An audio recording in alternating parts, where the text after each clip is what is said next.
9월 21일 말씀 묵상 시작하도록 하겠습니다. 제가 기도하고 시작하겠습니다. 하나님 감사합니다. 오늘도 하나님께서 귀한 말씀을 주시고 때마다 필요한 하나님이 꼭 채워주셔야 할 귀한 말씀으로 인도하여 주시니 감사합니다. 성령님 조명하여 주시고 저희 마음속에 새겨주셔서 힘과 능력으로 삶 속에서 역사하시는 귀한 말씀으로 인도하여 주시옵소서. 감사드리며 예수님의 이름으로 기도드립니다. 아멘. 출애굽기 8장 16절에서 19절 짧은 말씀입니다. 제가 봉독해 드리겠습니다. 여호와께서 모세에게 이르시되 아론에게 명령하기를 내 지팡이를 들어 땅에 티끌을 치라 하라. 그것이 애굽 온 땅에서 이가 되리라.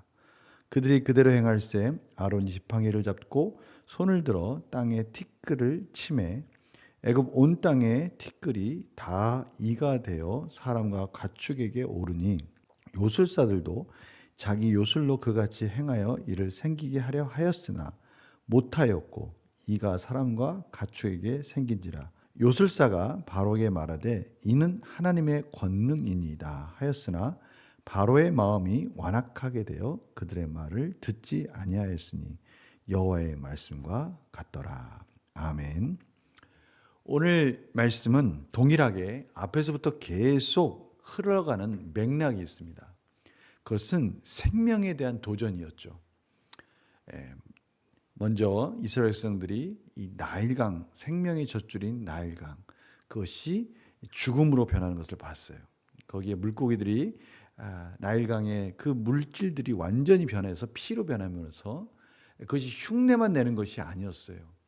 진짜 물질이 변하니까 생명이 살 수 없는 그러한 나일강이 됨으로 인해서 모든 피가 변한 그곳에서 물고기들이 썩어가는 악취가 나기 시작했죠.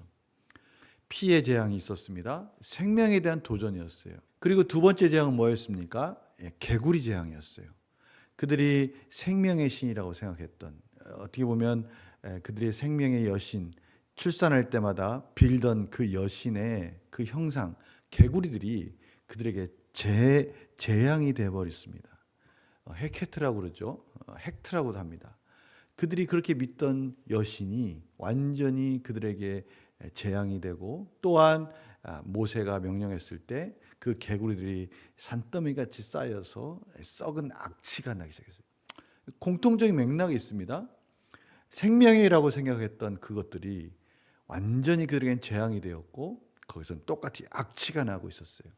하나님은 그 모든 것들을 주관하시는 진정한 생명의 주권자라는 것을 애굽인들과 바로와 이스라엘 백성들에게 가르쳐주고 계시는 것이죠.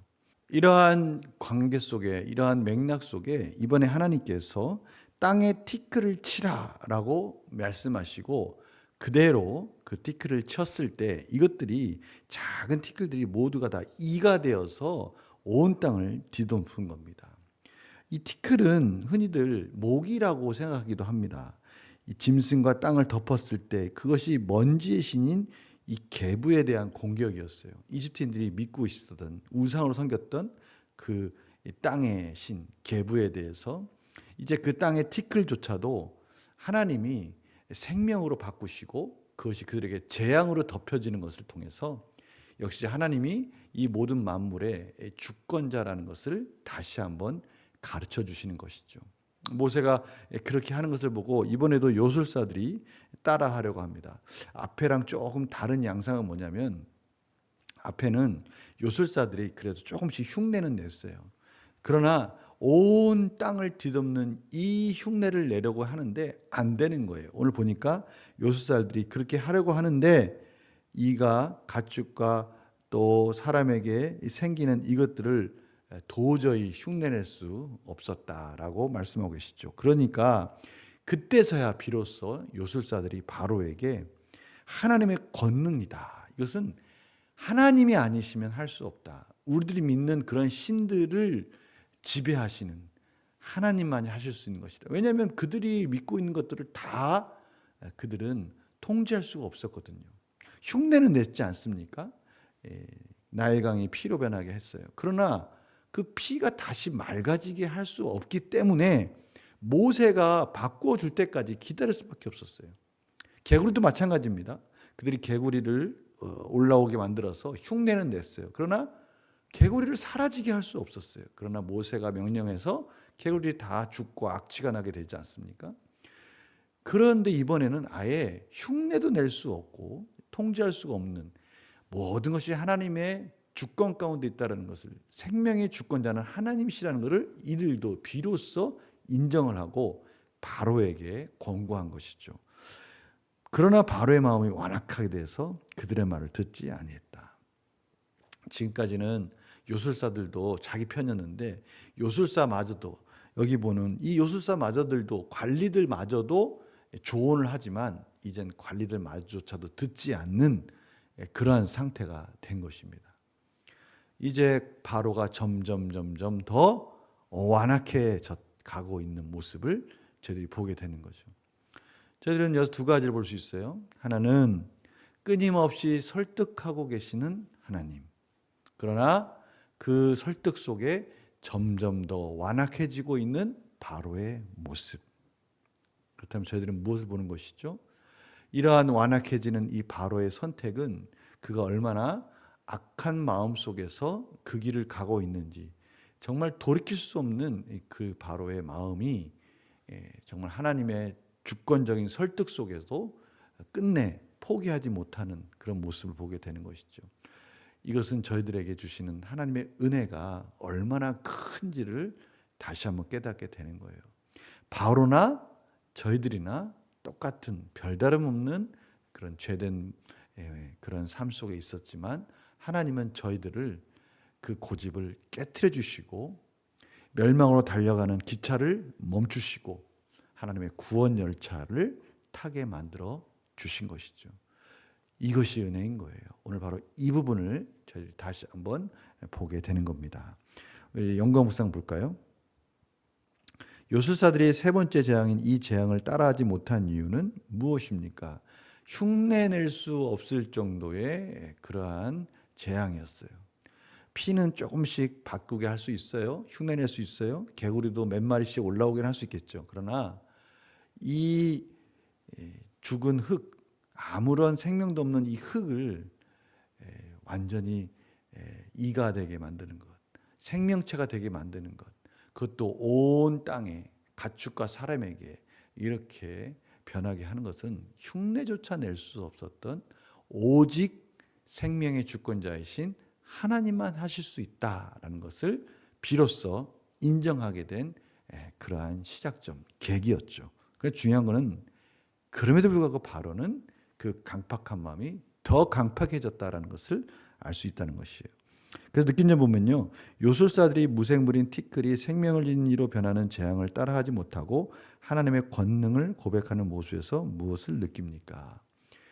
그렇습니다. 비로소 이방인들조차도 하나님의 권능을 인정할 수밖에 없게 되었어요.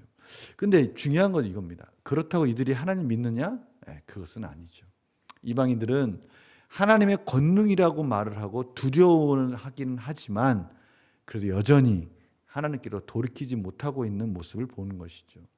저들은 계속해서 하나님이 주신 은혜를 생각나게 하고 그 은혜 가운데 우리가 어떻게 살아야 될지를 다시 한번 깨닫게 해주시는 거예요. 아무리 돌이키려고 해도 돌이킬 수 없는 이방인들의 강팍한 마음, 심지어 하나님의 권능의 기적을 보고도 그것을 인정하면서도 하나님께로 돌이키지 않지 않습니까? 오직 예수 그리스도의 십자가의 은혜가 아니면 하나님 앞에 겸손히 머리를 숙이고 기도하고 하나님 말씀 가운데 따라가는 것이 복이다라는 것을 깨닫지 못하는 이런 이방인들의 모습을 보게 되는 것이죠. 하나님 저희들에게 주신 은혜가 너무나 큰 거예요. 하나님은 끊임없이 저희들에게 말씀해 주시고 그 말씀 가운데 순종의 길로 인도해 주시고 때로는 우리의 마음이 강팍한 부분이 있지 않습니까? 악취가 나는 부분이 있어요. 하나님은 그 부분을 깨닫게 해주세요. 돌이킬 수 있는 기회를 계속 주시는 거예요. 그리고 결국에는 그것이 얼마나 하나님의 자녀로서 수치스럽고 부끄러운 것인지를 알려주시고 저희들 스스로 그곳에서 돌이켜서 하나님께 순종하는 자로 나오도록 인도해 주시는 하나님의 사랑을 저희들이 이 말씀을 볼 때마다 계속해서 깨닫게 되는 것이죠. 그래서 결단과 적용도 바로 그거예요. 피조물임에도 하나님을 의지하지 않고 내 뜻대로 살려고 몸으로 친 적은 언제입니까? 마치 이방인과 같이 그런 때가 있다는 거죠. 그러나 결정적인 차이점이 있어요. 하나님은 그것이 얼마나 어리석은 것인지, 그것이 얼마나 악취나는 삶인지를 깨닫게 해주셔서 기어코 저희들을 돌이켜주시는 은혜를 베풀어 주신다는 거예요. 저희들이 선택하고 결단을 하도록 인도해 주시는 것이죠. 하나님의 능력이 오늘 내 삶에 임하기를 간구하기 위해서 무엇을 실천하겠습니까? 오늘 이 말씀을 듣고 다시 한번 하나님께 순종하기로 결단하는 것입니다. 그럴 때 하나님이 주신 은혜가 얼마나 큰지를 깨닫게 되는 거죠.